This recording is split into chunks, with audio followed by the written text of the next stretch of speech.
100 years ago, China, for the most part, with its almost 1 billion people, was 100% Buddhist for the most part. And Mao Zedong came to power. Now he, because of communism and Karl Marx's teaching that religion is the opiate of the people, he had to kill religion, which he did, including Buddhism, by the way. In 1949, he expelled all of the Christian missionaries. He imprisoned all of the pastors. Mao, he dies in 1976. And the big question was, after this time, people had started going in, it kind of cracked open a little bit. Visitors were able to go in, and some missionaries were going in and wondering this question. The big question was this: did the church survive? Because in 1949, they estimated there might have been 75 or 100,000 Christians in this whole country due to the efforts of people like Hudson Taylor and other people like that over the years. And then the big question was, did they survive? And it turns out they didn't just survive, they actually thrived during that time. And they went back in, they discovered that the church had increased by at least tenfold, and there were 10 million Christians.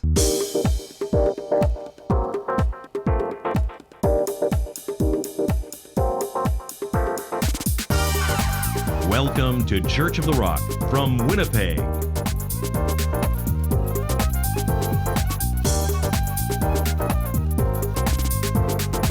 Stay tuned to this week's thought-provoking message from Pastor Mark Hughes.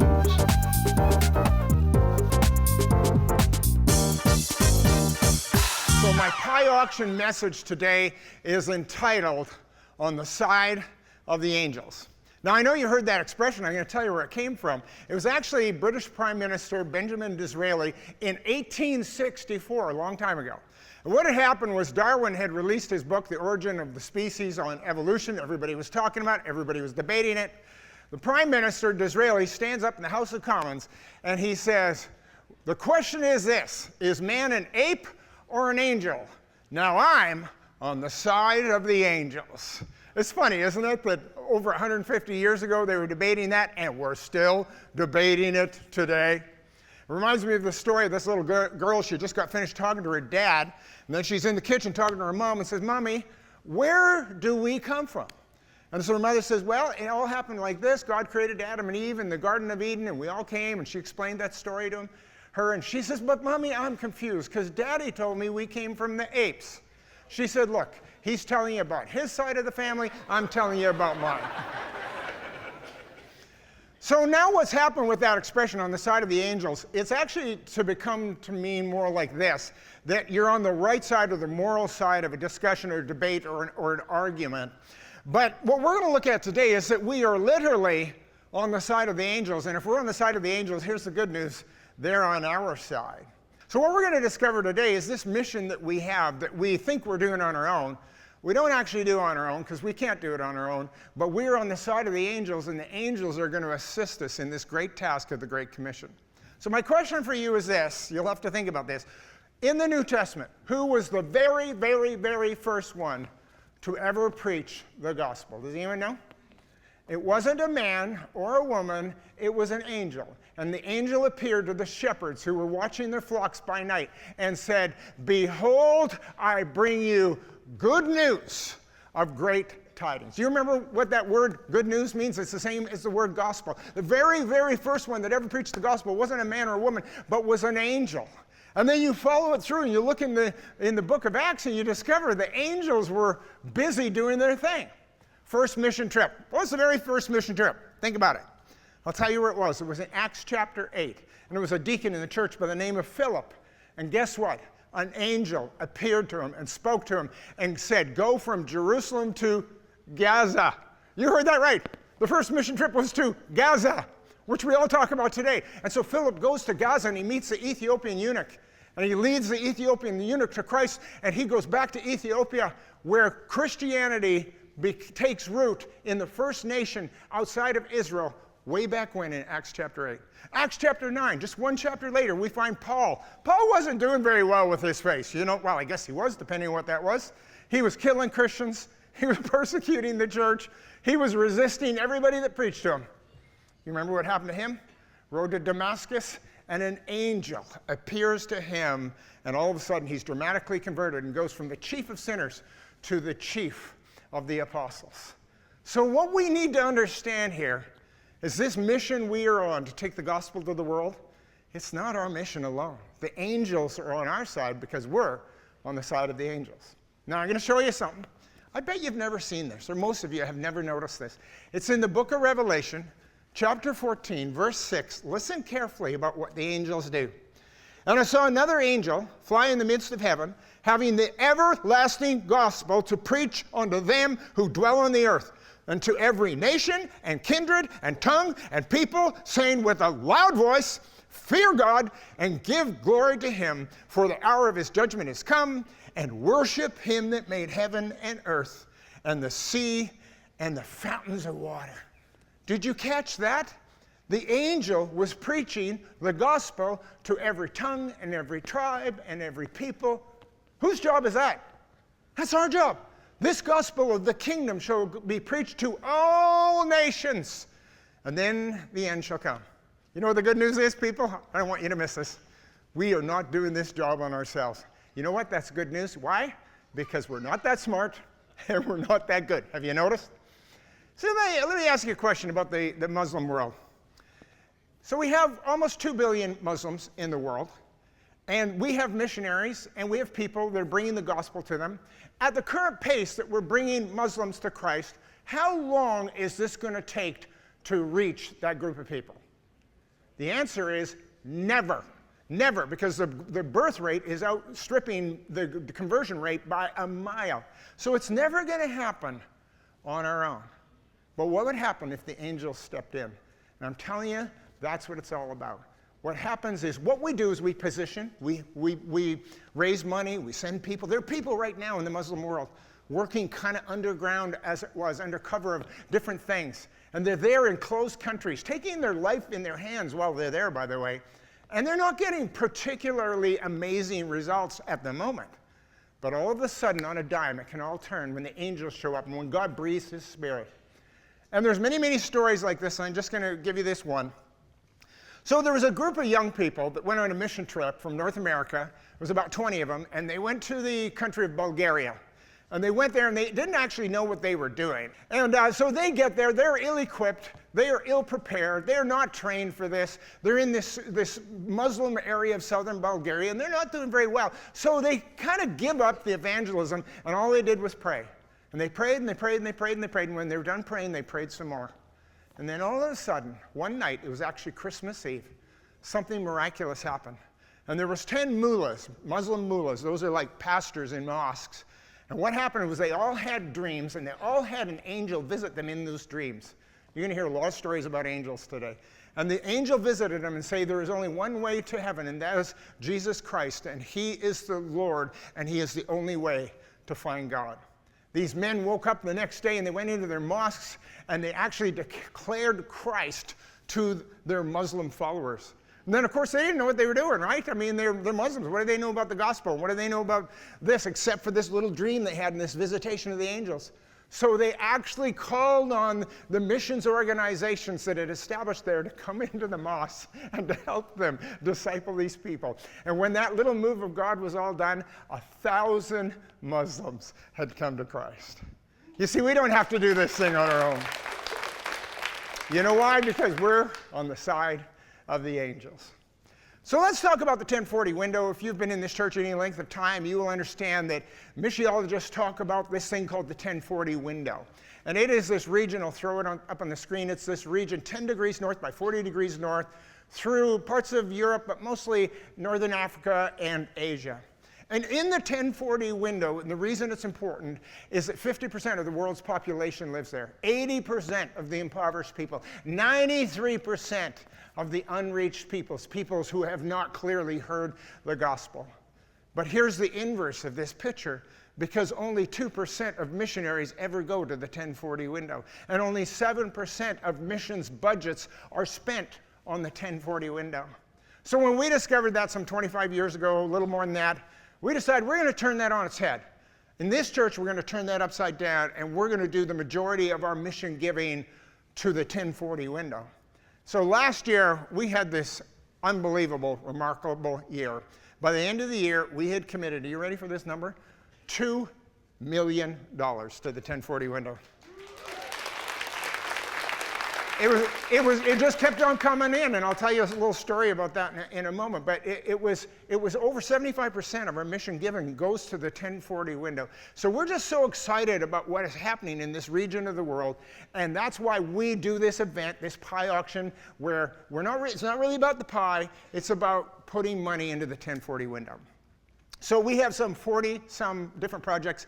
I can't possibly go through them all, but what I want to do is I want to take you through few pictures of these. So what I want to do is talk about the unreached people groups first of all. So we have 4 of them in the 1040 window. Here they are up on the screen, or 4 countries rather. So we have Cameroon, India, Nepal, and Indonesia. And so what an unreached people group is, it's a group of people that has a language of their own, or a dialect, where it has no Bible, and they have no indigenous church, and they have no witness of the gospel in their language at all.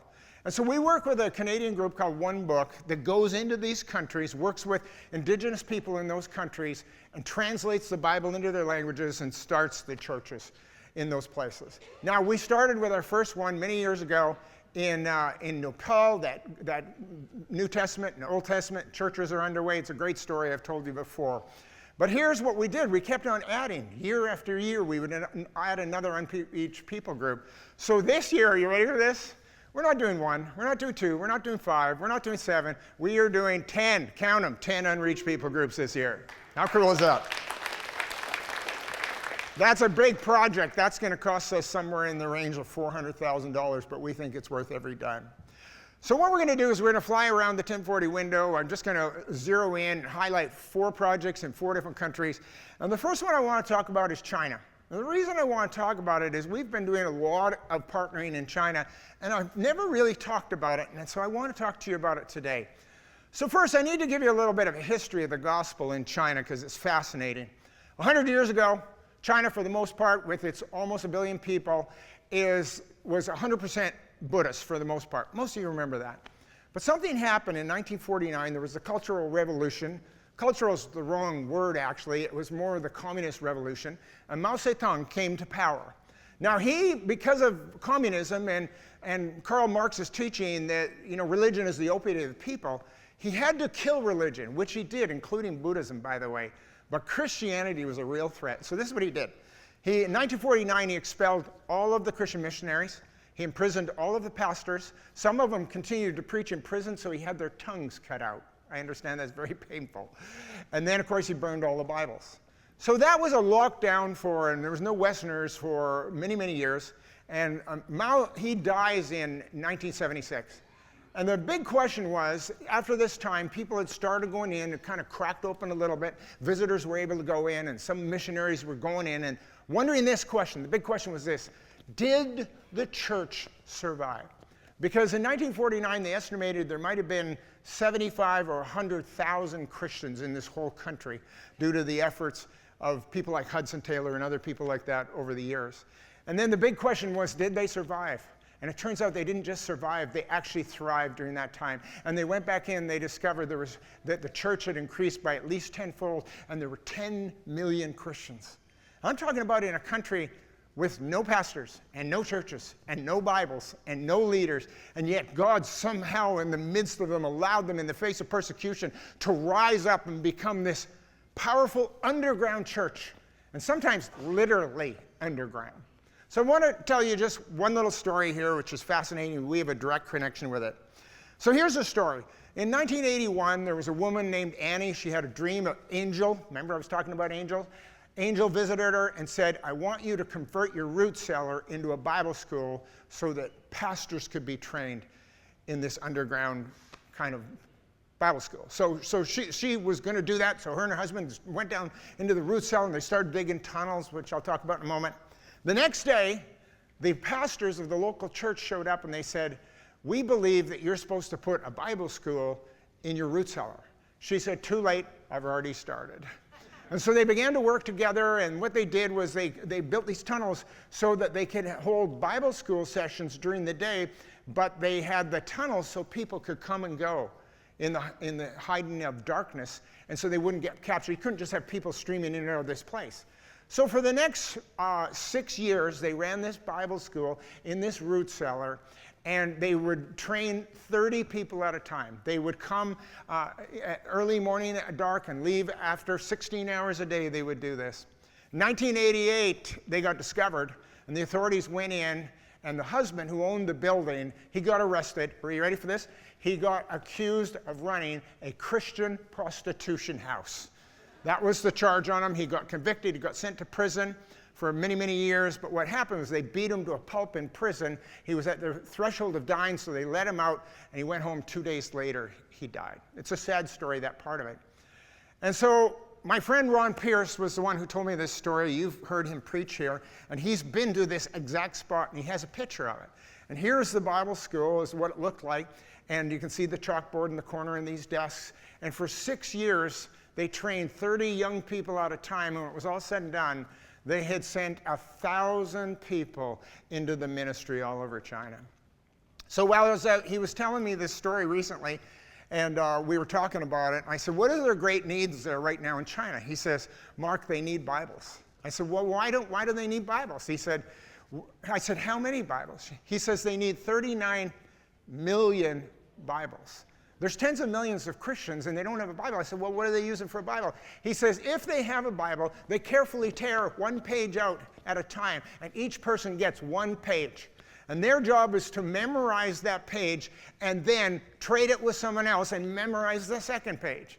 I know some of you are thinking, I would do a whole lot better if I only had a Bible with one page. you get that, don't you?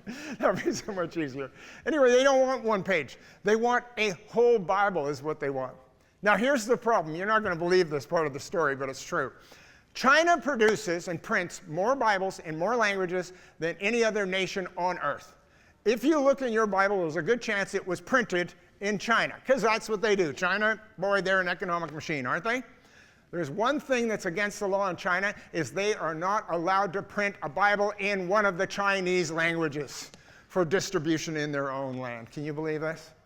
So what happened was, Ron was telling me, my friend, he said they need 39 million Bibles.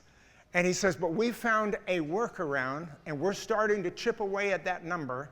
And here's what happened. On December 31st of last year, we were just about ready to close off our books, and a couple of people sent in collectively $250,000 came in December 31st for the 1040 window. And as soon as that came in, I knew what to do with. So what we did was we said, how much is it for 100,000 Bibles? And Ron told me, $250,000. So in January, we sent $250,000 out. We bought 100,000 Bibles that, as we speak, are going into the hands of the Chinese Christians right now. Aren't you excited to be part of that? So that's one of the things we're doing in China. I want to swing over to the nation of the Philippines. The Philippines is a nation we've been involved with for many, many years. We have some long-term, like I'm talking 35-year-old relationships. We just had a couple, Bruce and Jeanette, came back from the Philippines. They visited the churches that we sponsor and work with, and they're doing an incredible thing. But there is an extraordinarily evil problem in the Philippines that most people never talk about, a humanitarian crisis beyond belief. You can go look this up. I had to look it up in a couple of places, make sure I wasn't making this up. But there are almost 2 million orphans and abandoned children in the Philippines. I thought, how's that even possible? How could a nation have so many children in that state? And so if you travel and you go to the impoverished places of the Philippines, you find kids all over the street. You find them living in places like this and sleeping on pallets or under cardboard boxes. You find them in the garbage dump, rummaging through, looking for some food or looking for something they could salvage and do something with. And then you find them sniffing glue and all kinds of substances, and you see them destroying their brains. And here's the worst part of it. Many of these kids have nothing else and nowhere else to go, and so they get sold off into the child sex trade. And I don't know about you, but I personally consider the child sex trade the most profoundly abject evil in the entire planet. I can't think of anything worse than taking a child and selling them off into sex slavery. I cannot think of anything worse than that. And yet it's happening at an extraordinary level in this country. So one of the ministries we work with is called Philippines Frontline Ministries. And they have a sort of a ministry wing that they have. They call it Face the Children. And what they do is they find these kids living on the street, and they bring them in and they find them homes, and they put them in school. Because these kids living out in the street, they have nothing. They're uneducated, they haven't gone to school, they have no future. They're going to die on those streets. That's all that's going to happen. So they're out looking for them. So I'm going to just tell you one little story about this, and it's about 3 little kids, and their names are EJ, Jefferson, and their cousin Mary. So the team was out, and they were actually having lunch in one of the inner city areas, and they saw these 3 kids running around the street, and they're looking for garbage and looking for food. And they saw them the next day again, and they decided, we're going to follow them home and see where they're living. And they found them living in this little one-room, windowless, hole-in-the-wall, literally. It was damp, it was dirty, filthy, disgusting. It was infested by rats. And there was actually not 3 kids living in there was 5 kids and 2 men. And the 2 men were both fathers. But one of them was extremely sick. He was dying of tuberculosis. And every day they were sending these dirty, filthy, undernourished kids out into the street to beg and to find food, to find whatever they could. So the team went in and said to these 2 men, we could find a life and we could make a life. What if we could find a family? What if we could put these kids into school? Would you want us to do that? And the fathers agreed, and they contacted social services, and the papers were drawn up, and they took these kids away from these 2 decrepit men. And today they're in the school, they've got a family, they've got a school, they've got an education, and you know what the most important part of this is? They have a future and they have a life. You see, that's how God works. Don't you want to be part of that? So that's one of the projects we're going to be supporting this year. All right, I want to zoom down to Uganda. We hear a lot about Uganda in this church because we have teams that go every year. You know this. Every fall we send a team. We do medical missions and dental missions. We do crusades. We do church building, all kinds of things. And one of our partners there is a ministry called African Renewal Ministries. And the work they're doing is kind of mind-boggling because they're planting church after church after church. And I don't know about the accuracy of this number because it continues to go up every week and every month. But I think so far they've planted something like 1,600 churches out of their one church in Gaba, Uganda. And it's just going, it's a movement. It's an incredible thing. So one of the challenge for them is they're not wealthy people, and these pastors, and you buy gifts for them, sustainability gifts at Christmas. Some of you know this. And we sponsor children there. There's a bunch of things we do, and I don't have time to go into it all. But I want to talk about how these churches struggle. And so they will meet wherever they can meet, and eventually they'll start building a building if they're doing well and successful. And they'll take bricks and they'll start building these buildings, but they'll never be able to put a roof on it. Because you can buy a few bricks at a time or a few hundred bricks at a time. You can get men to stack those bricks. But the roof's a different story. And there's over 100 churches in this network all throughout Uganda that have walls but no roof because they can't afford one. They can't afford the steel. And you got to do it all at once. You got to put, right, the whole roof got to go up at once. So they couldn't do it. So last year we said this. We said, you know what we're going to do? If you can figure this out, we'll put 10 roofs on 10 churches for you. So you remember that challenge last year. So here's what happened. So I'm going to show you a couple of pictures here. Here was the one. You can see that they've got the walls up. They've been building this for years and years and years. And we came in, and boom, there's what it looks like. And every time you do that, the church doubles in size because, I don't know if you know this, people like to have a roof when it's raining, right? And so we kept on going. You can see they can work away. They're strong. They're hardworking people. They can do this with volunteers. And so you have this church, and boom, there you go. And this one kind of cracked me up. I shouldn't laugh at this, but this next picture, here was their church building. I want you to take a good look at that. How well do you think that's going to stand up? Who wants to know what happened to that church building we're looking at right now? It fell down. And so they went and they built this building. You can see it here. They built this building, beautiful big building, no roof. Well, one of you contributed money last year, and boom, there it is. And the next picture, if you look there, you can see them inside. There's the kids' meeting and another meeting going on in there. It's fantastic. So we did 10 roofs. You did 10 roofs last year. We told you this. We said a roof costs $10,000, and if you will contribute $5,000, we'll double it out of general funds, and we will put on a roof. Well, it turned out it wasn't $10,000. Turned out on average they were $12,000. Well, so we covered the rest. But here's what we're going to do. We're going to do another 10. How many of you want to do another 10 roofs? So we're going to do another 10 roofs, but it's going to cost you $6,000. And if you will contribute $6,000, Church of the Rock will double it, and we will do 10 roofs this year.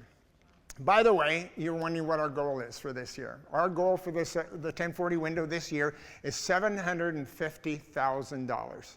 And anything that comes in by the end of June, because we have multiple auctions, we have online auction, we have television, and we have all these different avenues. And so by the end of June, whatever comes in, we're going to double it.